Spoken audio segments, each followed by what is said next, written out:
Alrighty, what is up guys, and welcome back to the channel. You're watching Nwadei MMA, where I give you my thoughts, but more importantly ask for yours as we delve into the MMA community. However, today we got UFC 288 coming up this weekend as Henry Cejudo is making his comeback to come and reclaim the bantamweight throne, taking on Aljamain Sterling for the bantamweight title.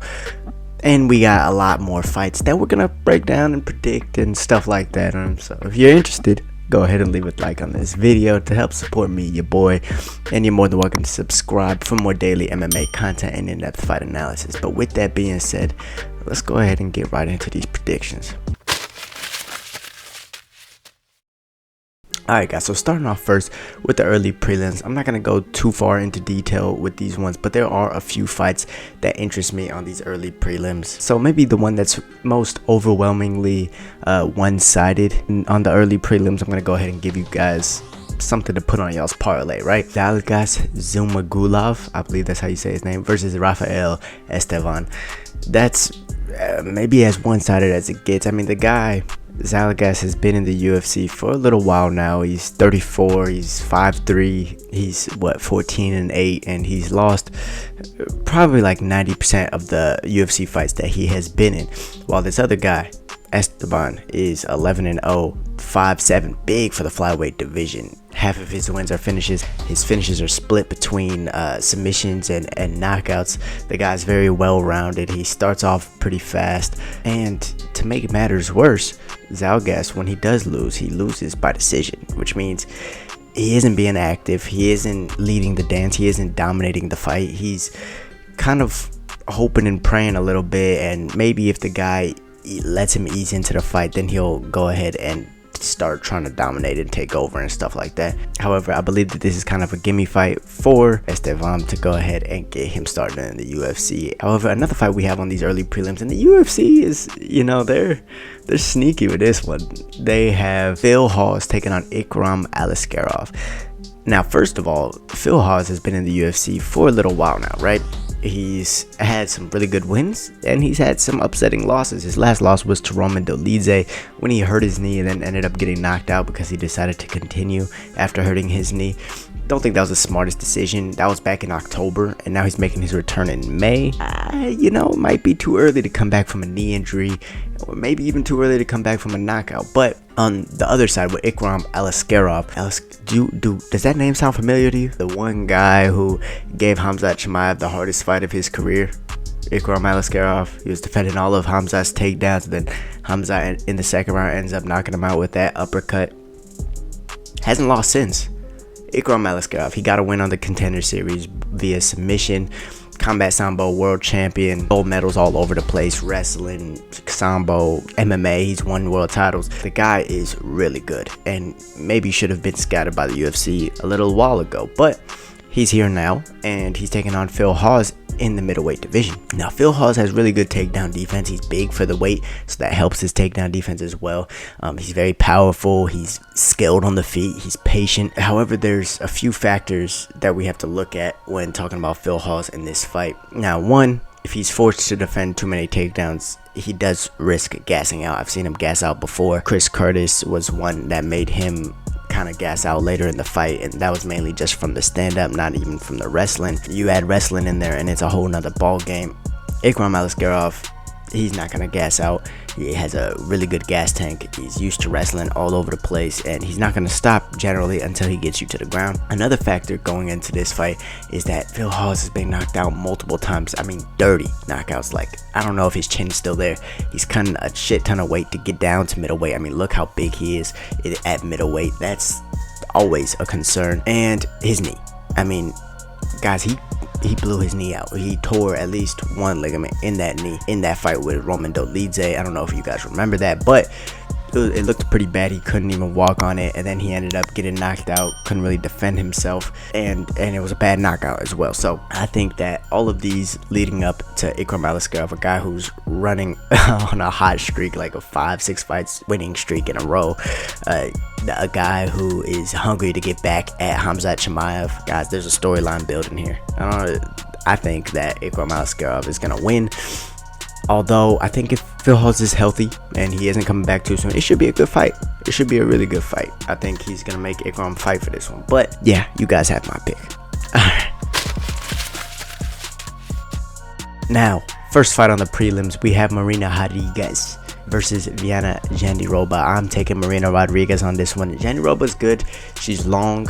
She has a good ground game as well. However, I think Marina, and her Muay Thai background, I think she'll be able to pick her apart on the feet, start off kicking the legs, and then be able to manage her range pretty well. However, she has tended to struggle with longer opponents a little bit, so this will be an interesting test for her and another step up in the strawweight division. So I'm excited for this fight. They're both really tough girls. However, I'm taking Marina Rodriguez. Chaos Kalen Williams is being set up against Rolando Bedoya. He's like the third ranked Peruvian welterweight in the world. The guy's like 14-1, and he also he knows how to win by decision as well as by finish. I haven't seen him fight before. Chaos Williams has a UFC experience. This guy's been fighting outside the UFC. He has a lot of hype. You know, we're gonna see that one play out. I don't really have a prediction for you there because I couldn't find any footage on this Rolando guy. So, however, Kennedy Nzechukwu versus Devin Clarke. Devin Clarke is actually pretty well rounded. I've seen him go for takedowns and have some pretty good top control. I've seen him defend takedowns. I've seen him mix it up on the feet. He's really good, but I think Kennedy is only getting better. I mean, he's very long, very big for the light heavyweight division. His kickboxing is looking just better and better. His grappling is looking better and better. You can't deny the improvements that you've seen from Kennedy. And coming off of his last two wins versus Carl Robertson, a good win, and Ian Kutilaba, I mean, in both of these fights, like I said, the improvements were impeccable. He has a jab, he has good kicks, he's a hard fighter to get to the ground, and I'm expecting a knockout in this one. 6'5", 83-inch reach. It's gonna be hard to get in on that.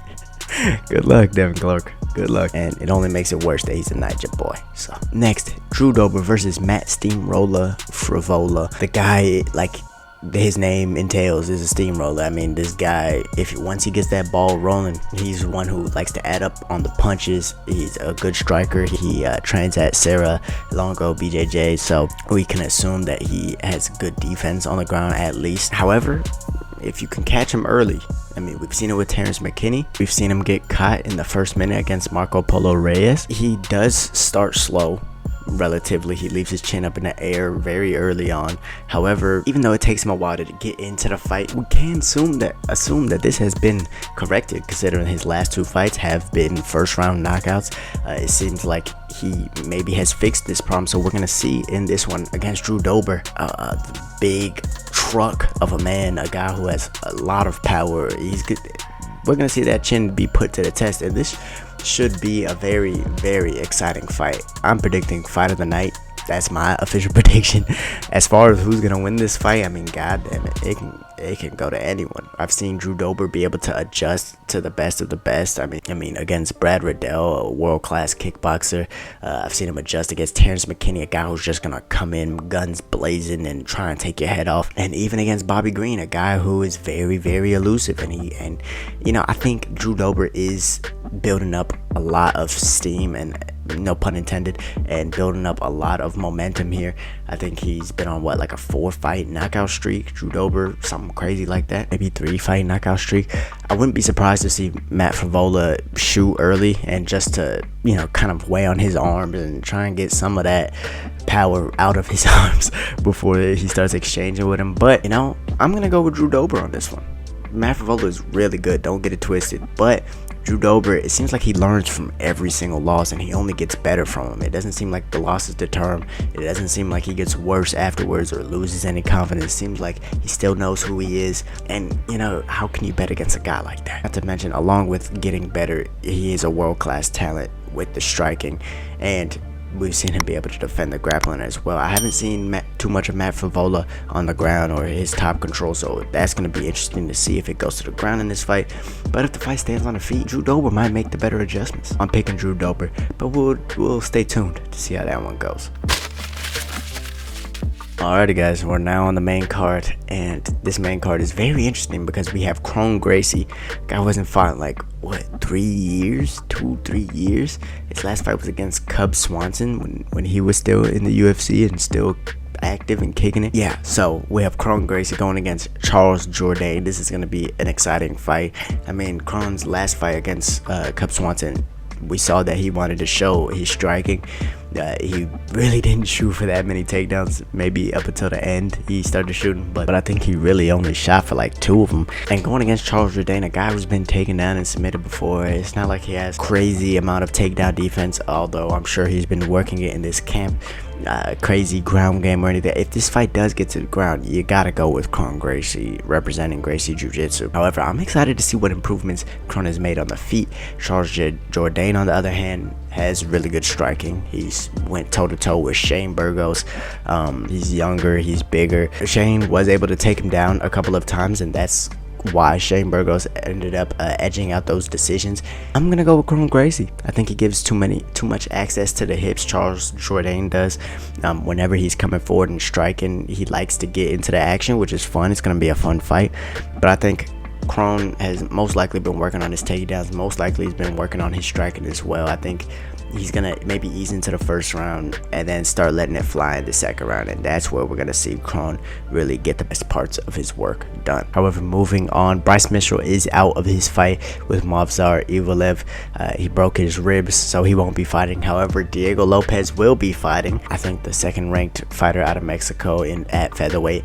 The guy's fought in Fury UFC. He's been in combat jiu-jitsu. He's won, he's lost. I mean, the guy is not short of experience. However, Movsar Evloev, he's known for just taking people out and, you know, beating them in the decision. That's what he's gonna do. Diego Lopes is taking this one on short notice. He hasn't had a camp for this one, although I'm sure he's been, you know, staying ready so he doesn't have to get ready, hopefully. But coming out of that Team Lobo gym, guys, I told you, I'm done down them, man. That's the same team with Alexa Grasso and Yair Rodriguez.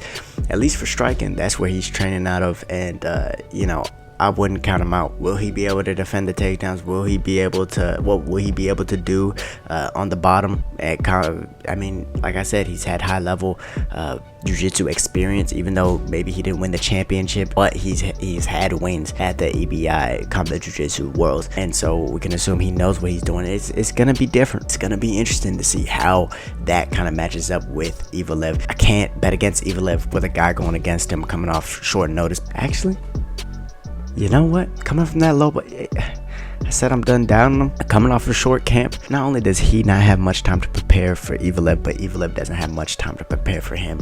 The guy mainly uses his hands. He's very boxing heavy. He's heavy on that lead leg, probably because he's usually looking for a takedown. I wouldn't be surprised to see Lopes kick his legs from underneath him, damage that lead leg to stop a lot of the takedown pressure and to stop a lot of the forward pressure, and then start picking them apart on the feet. I wouldn't be surprised. And I wouldn't be surprised to see him get up a couple of times. So yes, Evloev is probably going to be the favorite going into this, but you should be expecting a good fight. You know what? I'm going Diego Lopes. Let's go. Now, next fight, Jessica Andrade taking on Xiaonan. Jessica Andrade, man, hasn't she been so up and down lately? I mean, she's moving up and down in weight classes. It's up and down as far as wins and losses. And now she's going against a girl in Xiaonan who is big for the weight, just like her. She's good at defending takedowns. We saw that with against Mackenzie Dern. Carla Esparza was able to get her down, but that was before Mackenzie Dern. She made great adjustments since that Carla Esparza fight in order to take on Mackenzie Dern, and I think she did really well, and I think that's pretty much how she's gonna have to try and fight this fight. Stay on the outside. She knows that Jessica Andrade is gonna want to bang. She knows she's really good on the ground. She's a black belt, and she knows that she has really good wrestling. So what do you do to that? You stay on the outside, you kick the lead leg, and then you try and box her from the outside.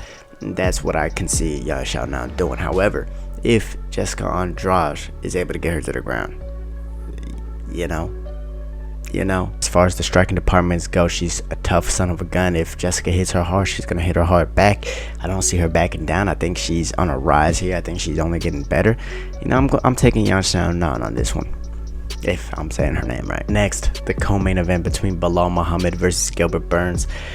There's a lot of things going into this one that make up this fight. So say it's all on an even scale. Gilbert Burns has the better ground game. Belal Muhammad has the better wrestling. I think Belal Muhammad has the better footwork.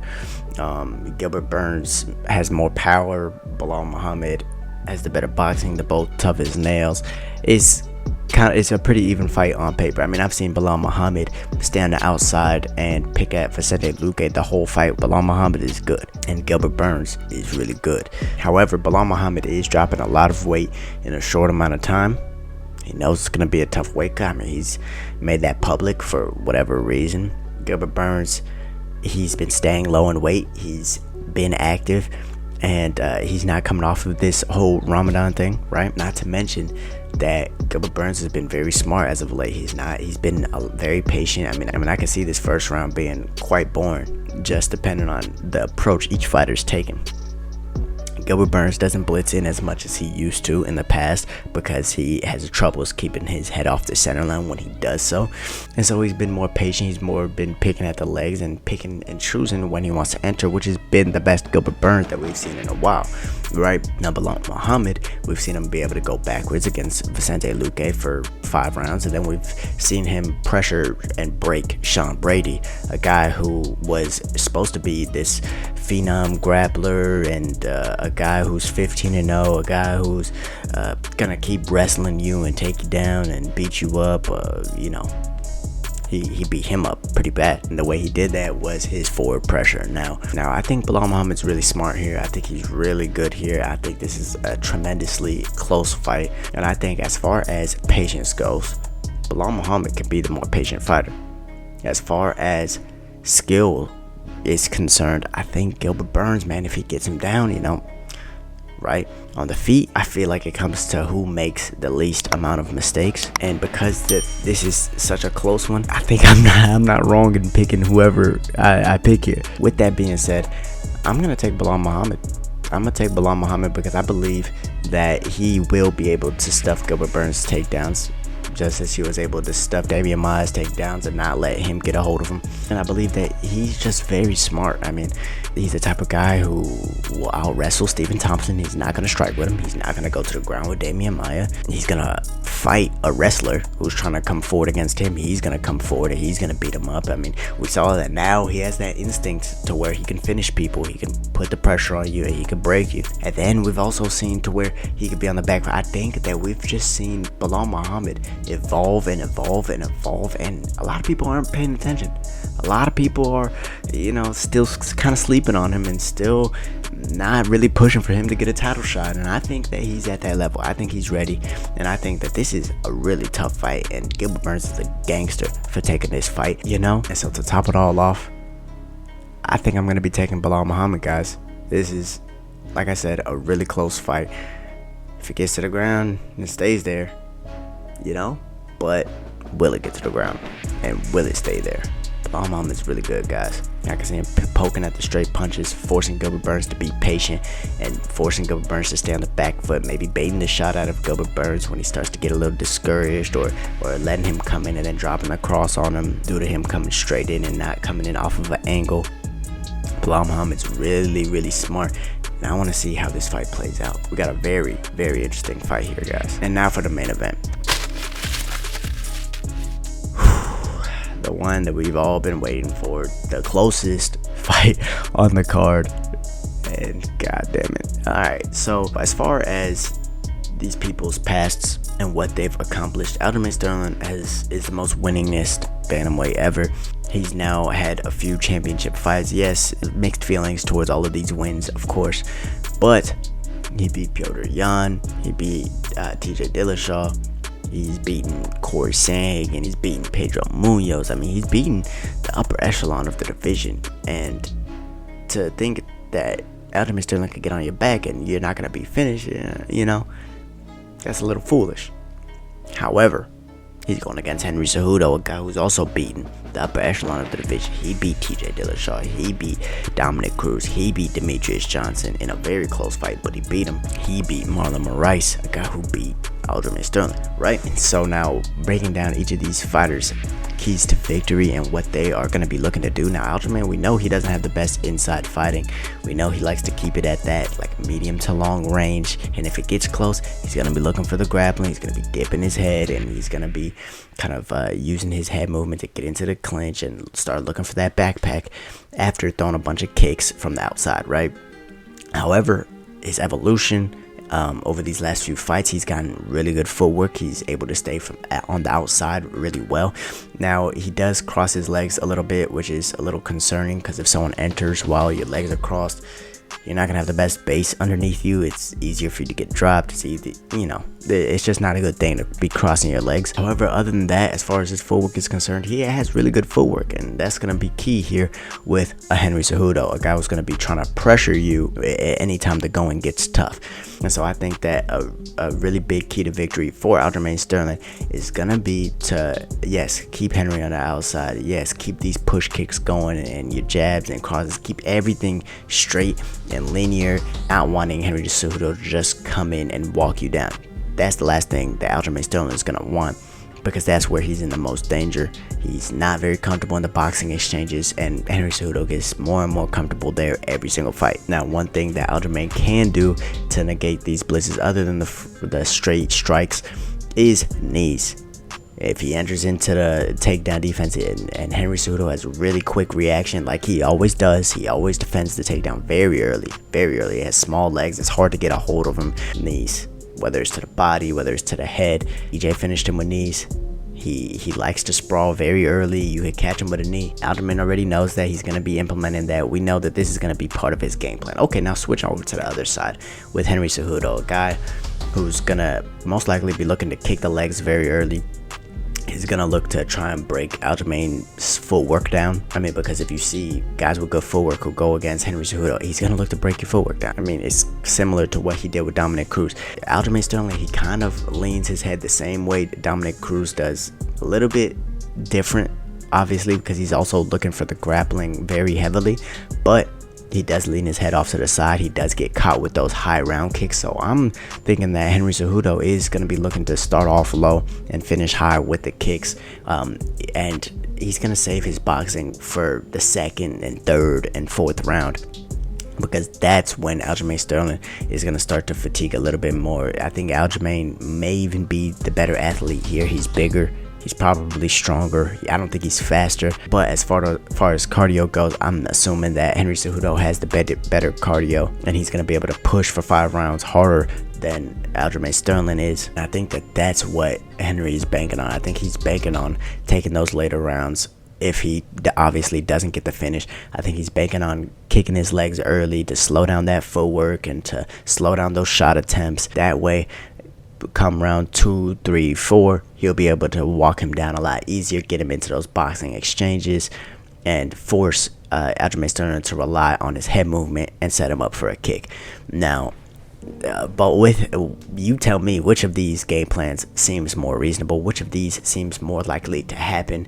Because like I just said, it's a very close fight. It's very tough to tell. And if Henry Cejudo, one thing about wrestlers, when they defend takedowns, a lot of times they give their back. They defend the main takedown, but then they let go of that whizzer, or they keep a whizzer on one side with the front headlock, and they end up getting wrestled up on, or maybe even Aljamain, he's willing to pull guard on you.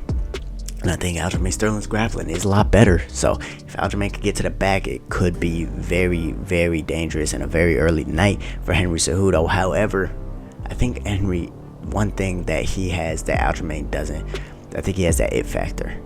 And a lot of people, it's like, what is that? What is the X factor, the it factor? What is that? I think that when in doubt, you can count on him. I think he's clutch.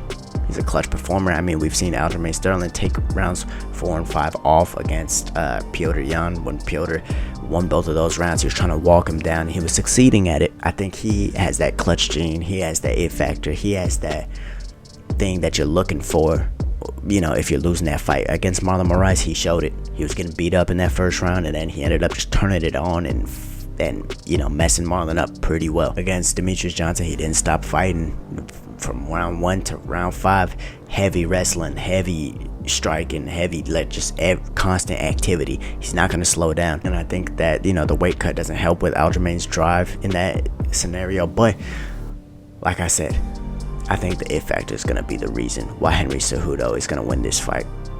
Like I said, it's very close. They both have ways of finishing each other. It could go either way. But I think once Henry Cejudo gets a little comfortable in there, once he starts to implement his game plan and things start looking a little bit riper, or even if he starts off losing and Aljamain gets up 2 rounds on him, he's going to look to put the pressure on him. He's going to force him to take some shots. He's going to be heavy on the hips, and he's going to look to hurt Aljamain. Now, what Aljamain does when that time comes, I guess we'll find out. However, I'm predicting Aljamain to get hurt with a head kick. I'm predicting him to get his legs chopped from underneath him. And I think Henry Cejudo is going to get this win. Guys, what do you think? What are your thoughts? Let me know in the comments down below. I always want you guys to be commenting, liking, comment along as this video goes, However, thank you guys for stopping by this video today. Thank you guys for supporting me and my channel. And with that being said, y'all stay safe, y'all stay blessed. I'm out. Peace.